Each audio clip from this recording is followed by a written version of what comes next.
back to Warlord Radio. So this is actually Warlord Radio version 2.0. This is the beta test right now, I guess, that we're doing right now.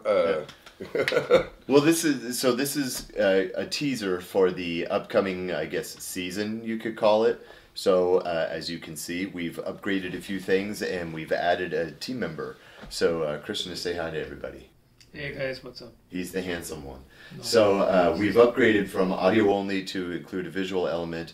We're going to have a whole new roster of guests, as well as circle back to some of the previous guests. But we did 48 episodes. Audio only, yeah. Yeah, audio only in kind of our first run of Warlord Radio. And during the lockdown, we've kind of reconfigured everything because we had the opportunity to, because we wanted to come back bigger and better than ever, or at least try to.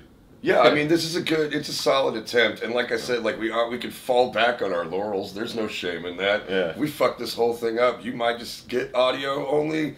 I feel like at this point, like the trains are rolling, man. We're just gonna keep going. We're barreling down the tracks, man. It's like come hell or high water, we'll figure it out. There's no stepping back. I guess we keep going until we hit the wall. Yeah. But, you know, one of the things that we wanted to do was just expand our scope, but also keep true to the roots of promoting, you know, kind of North Texas art in general. You know, we're way into music. Me and Carrick. Krishna, he's got his own band in Lament Configuration, and also he has a solo record out. Give us a quick rundown on your solo record. Yeah, it's basically it's an instrumental album. Has 6 songs, and each song is kind of in its own genre, kind of a thing. And I got one of the local musicians to play drums on my album. He's Aiden from Malconstruct. Who's an incredible fucking drummer. Yeah, he is, yeah. And what I did was I just first programmed all the drums myself, and then he came over, heard a few things, and then he gave his own inputs. And same thing happened with my bassist who lives in India. And it's not like I was just giving them one single track and be like, hey, you have to do exactly like this. They had the option to kind of add their own flavors and stuff like that. So because of that, I was not composing in a way where I was just playing anything, you know. So these songs are actually like songs and not like, hey, look how fast I can shred, or how many sweep patterns do I know, or something like that. So right. Did you? I feel like you just called out so many people though. I mean, well, there are Denton being the kind of town that it is. You have music majors and all those guys. Good for them. That's great. But then, you know, every now and then they'll throw you some pretentious line or something check this jazz chord out. Yeah, of course. Yeah, but in what context? You know. Yeah. So that's the main thing there.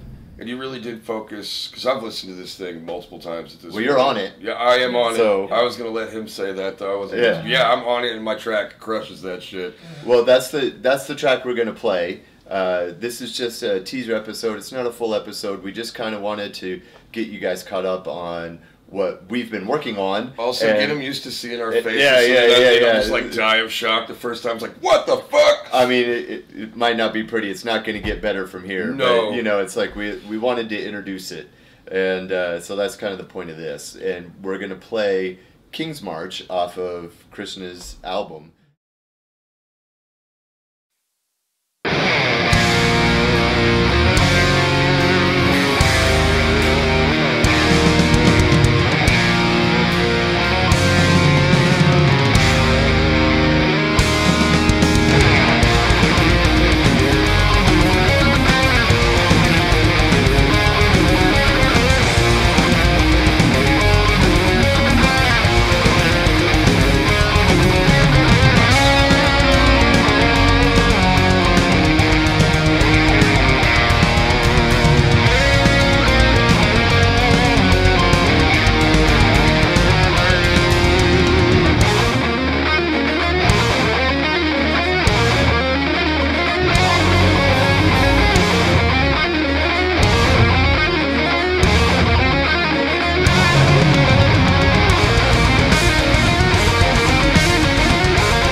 and you do the vocal intro. I did. We recorded part of it at my house where I was living with the bass player for Limited Configuration, right. Jared, who's has not been on this show yet, but he will be. Yeah. And you literally just popped your head into my door and you were like, "Hey, do you want to do a voiceover?" And I was like, "Yeah." And he handed me a script. I ran through it about 2 or 3 times, and then we recorded it. What a lot of people don't know is I do a lot of voice work outside of, like, that's just kind of like how I make a couple extra What bucks. are some of the things you do voice acting? Like employee videos, like training videos, like insurance promo videos, corporate presentations, like that kind of thing. It's not glamorous. I think the coolest thing I ever did. My job's not glamorous. That's true. Nobody's job is. I don't care how glamorous your job is. There's always some shit aspect of it, right? But yeah, and then you just pointed your head in my door one day and you were like, "Hey," and I think I was like, laying on my bed drinking a beer in like my pajama pants or some shit. And I went in there and he was like, "Go sound epic," and I think I pulled it off. So did you script out what he was going to say? Yeah. That was a poem actually. I'm so embarrassed I can't think of the poet's name, but then I found that somewhere. Okay. I believe I was reading The Golden Bow.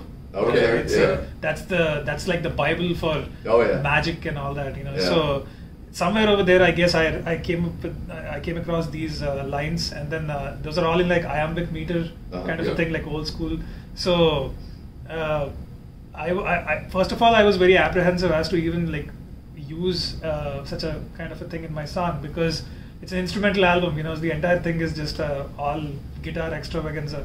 Right. But then again, it came back to that, like the producer mentality, where I was thinking maybe I should stop thinking like that and think what should the song be served as, so that's why eventually like I asked him to do the voiceover, because it just, if you listen to the song, after a point that kind of alleviates the whole thing. There's like a tempo change and time signature change at the middle of that song. That's where you come in, and then that kind of sets off this whole other situation going on. So aspect of the song, it's very much like a story. In fact, like what I was gonna say earlier was that because I've listened to this album several times, all the way through, and it's like you took so much time to like work out phrasing and arrangement, and it's like, again, like you said, not just like how fast can I shred, how many sweep patterns do I know. It was like, no, like, all right, I'm gonna play this 6 sweep pattern, but it's gonna make sense in context with everything else that's going on. Exactly. And like you legitimately like can tell a story with a song. Not a whole lot of people can do that. I have to rely on lyrics. I'm an okay musician. I'm a pretty decent lyricist.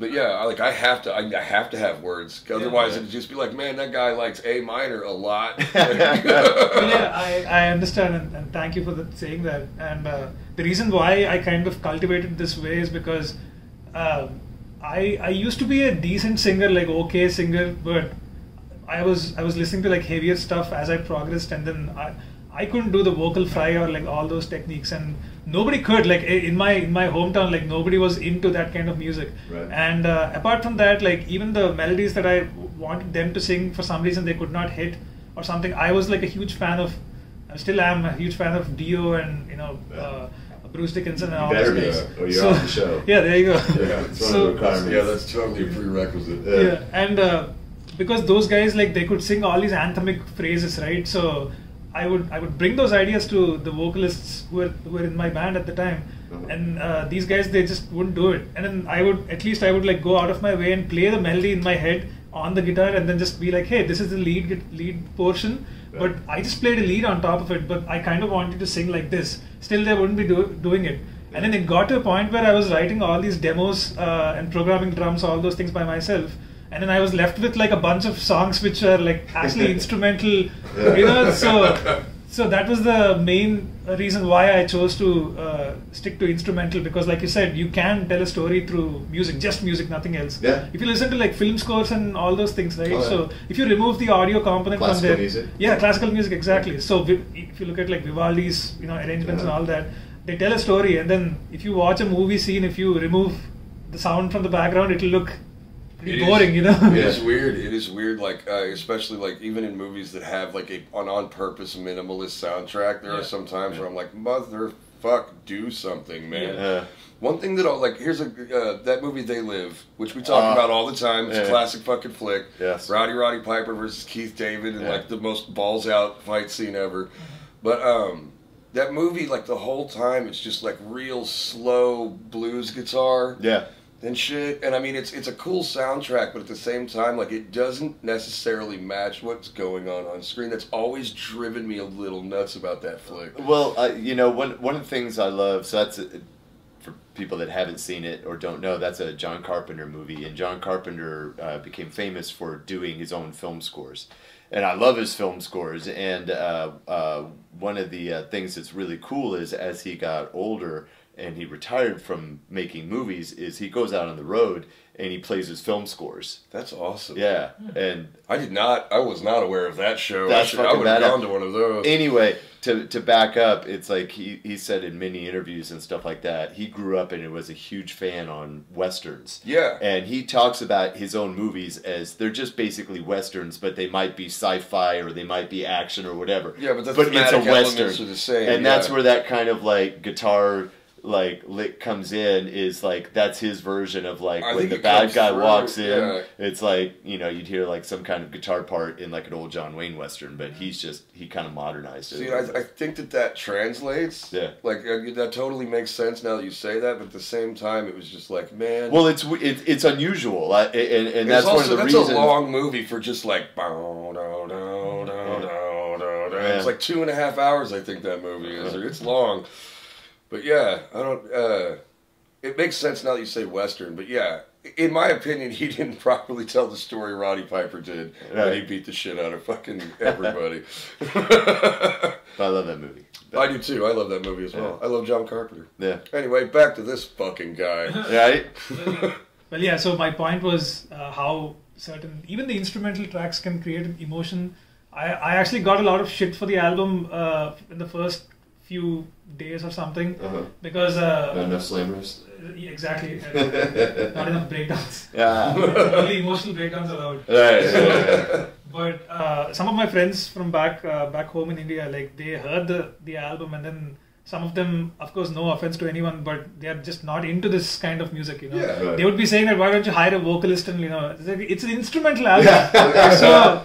So why don't I hire a tuba player for this fucking hip hop project I've got going on? Because that's not what it is. Yeah, and then this one girl that I know, she actually gave me a response that triggered me, honestly, because what she said was instrumental music is not as famous as, you know, regular kind of music. And I said, okay, so do you know Beethoven's Symphony or you know, those kind of like Nokia, the tune, like the very first ringtone that Nokia had, you know, that was taken from a classical piece. Yeah. And you listen to like instrumental music like pretty often, you know, like Star Wars. Any type of theme on anything you're watching is typically instrumental. Yeah. You spoke about Western, right? So Good, Bad and the Ugly, like the intro theme, like the second you listen to that, you're like, oh yeah, it's the movie. Yeah. So like Ennio Morricone or something like that, like the soundtrack from Good. No, that would have. I think because like I would have busted a blood vessel over that. Like, why don't you like this isn't going to be as famous as instrumental. Nobody likes instrumental. I'm like, hold the fuck up. I would have lost it on her. Joe Satriani, Steve Vai, like list goes on, you know. Right. So, but anyway, the point was to kind of disregard all these negative criticism that came my way. Right. But then, what's kind of surprised me is that people genuinely like they started buying my stuff on physical media, like all that, and even you guys have done the same. That's right. It's a huge support. So, and it's a good fucking album. Like whether I knew you or not, it's solid as hell. And it's fully available online, right? I know you released the single first. Yeah. So where can people get it? You can go on Bandcamp and buy the either the digital version or the physical version.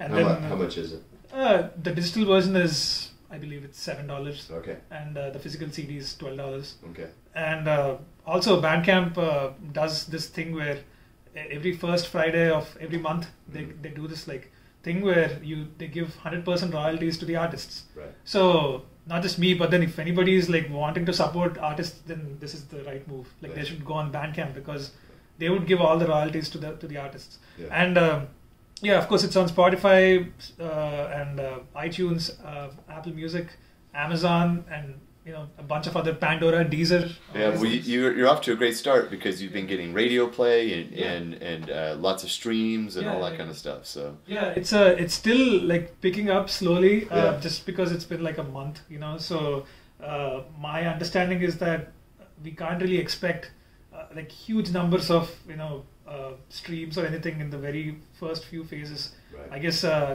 most local bands would want that. I mean, it's only natural because once you put lots of effort into something, you want people to check it out. Yeah, right. And then if you have invested like a lot of time, like I have invested like a year into this. So even I was a little bit guilty of that. Like it's like, hey, why am I not getting enough number of streams or downloads or purchases? But then I just let it go. Like, okay, it's out in the ether. It's up to the people to decide whether they like it or not. So. Well, very cool. And then Carrick, what are you working on at the moment? Well, I'm coming up with a treatment for a horror movie that I want to produce and come out with, so I'm kind of excited about that. Warlord, obviously. Diesel Beast has a new EP that should be coming out probably early next year sometime, because you know how Diesel Beast does it, where we finish it and then we scrap the whole fucking thing and record it all. We're on our third time around with this shit too. Re-record. But I think it's going to be called the Tarot EP. Don't quote me on that. That might not be. That's the working title. Set in stone. Set in stone. And then Krishna and I have been moving. We're moving into the same house together because I just fucking love him so much. Thank you. Yes. You are my just. Well, he's not the only one. There's like I just like you. It's like a home for wayward musicians. There's really like 12 of you guys in there. So check this out. There's 4 of us living in this place. It's a really nice place. But all of us are musicians. I haven't even brought my guitars over yet. And dude, we have this entire room that's just full of guitars. There's so many goddamn guitars in this house. 23 guitars so far, yeah. And I haven't even brought mine over, and I have 6 or 7. So yeah, we'll hit 30 at some point. And then it's like, this is assuming that we all just stop buying guitars, which isn't going to fucking happen either. Like, this is just, That's not happening. Like, you have to keep buying guitars. Like, how else do you get that dopamine fix in your brain? Right? Exactly. No, that's exactly what it's about. Yeah. That's a hell of an impulse buy. I'm investing in 2 hours of happiness that I get when I unwrap that thing and decide I don't like the tone and hang it on the wall. At least we are not buying like Air Jordans or there are some people who actually like spend thousands of dollars on like Gucci brands or like all those things. Like, what is the use really? You love what you love though, because I'm a bit of a clothes horse. Like, I got some labels. Like, I don't wear that shit out much. I usually save it for special occasions. But I have some, like, I've got some shit that I spent way too fucking much money on. But I was really happy when I got it. You know what I mean? Go. I don't know, but it's like anything else. Like, even crackheads. Like, they're trying to get that dopamine fix. And honestly, if you're addicted to crack, you're only going to enjoy that crack rock you bought for about 40 minutes. Yeah. And then it's gone. Right. And then you get the buyer's remorse. And then you're like, where's my life going? And you start a podcast with 2 assholes. It's declining returns. No, but tell them, I do want you to, and you don't have to mention any names, even though we're big on hot takes here, but I understand. Okay. But tell them about, because you were going to have a music video for this thing. Yeah. And, like, it went poorly on the part of your engineers. Yeah. Or not your engineers. There was a couple specific ones, but yeah. Yeah, well, basically, my friend, in my hometown, like, he has shot, like, a full-length movie and he has gotten, like... You said he's very legitimate. Yeah, he has been submitted to, like, Cannes Film Festival and all that, like... It's all legit. So this guy, whenever he tells me something seriously, I listen. Like if he tells you that, it's fine. I'm dying. Yeah, right. Fuck your video. She's just learning how to breathe. Don't worry about it. Oh, wouldn't it be crazy if I just caught COVID on screen right now? Right. That's an amazing moment. Yeah. Right when I'm telling the story. Oh, that was a power move. Welcome to the podcast. Okay. So, no, I'm terribly sorry. Yeah, it's fine. So whenever this person tells me something, I listen, because he has like lots of experience in this. So anyway, we shot the music video, and again, I'm trying to be as diplomatic about this as possible. So you don't have to be, but that's cool. Yeah. He wants to be fucked up. I don't want to burn any bridges. I'm just saying. I burn bridges while I'm standing on them. Right. Well, don't you burn yourself? don't you burn yourself in that process? Constantly. So anyway, It's like Einstein. and my job is to just be in the video, play the music, and get out. Technically, Right.